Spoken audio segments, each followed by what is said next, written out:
ও মা, মা, আরে আমার ব্যবসার হিসাবে খাতাটা দাও, আমার লেট হয়ে যাচ্ছে তো নাকি। এ নাও। এই তোমার বলিস না কোনো শুভ কাজে গেলে তোমার এই মুখটা আমার দেখাবো না, আমার অমঙ্গল হয়।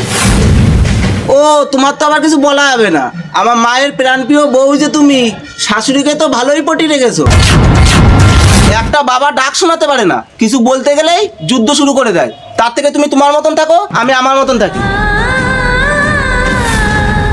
ও বৌমা, কি হয়েছে তোমার? ও মা, মাথাটা খুব ঘুরোচ্ছে। আচ্ছা বৌমা, তোমার কি শরীরে ক্লান্ত ক্লান্ত ভাব আসছে?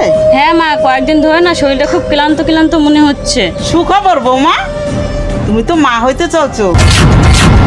আমাদের সংসারে নতুন অতিথি আসছে। কিন্তু মা ডাক্তারের রিপোর্ট। সব সময় সত্যি রিপোর্ট হয় না, কিছু মিরাক্কেলও ঘটে। মা আমি বাবা হতে চলেছি, সত্যি আজকে আমি খুব খুশি, আমাদের স্বপ্নগুলো পূরণ হবে। দাঁড়াও, স্বপ্ন তোমার পূরণ হতে পারে কিন্তু আমার নয়।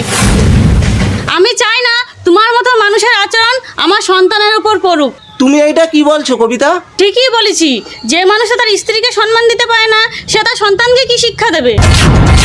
বৌমা, যা কিছু হয়ে গেছে সব ভুলে গিয়ে নতুন করে সংসারটা আবার শুরু করো মা। না মা, সন্তান না হওয়ার কারণে আপনার ছেলে দিনের পর দিন অনেক অপমান করে গেছে।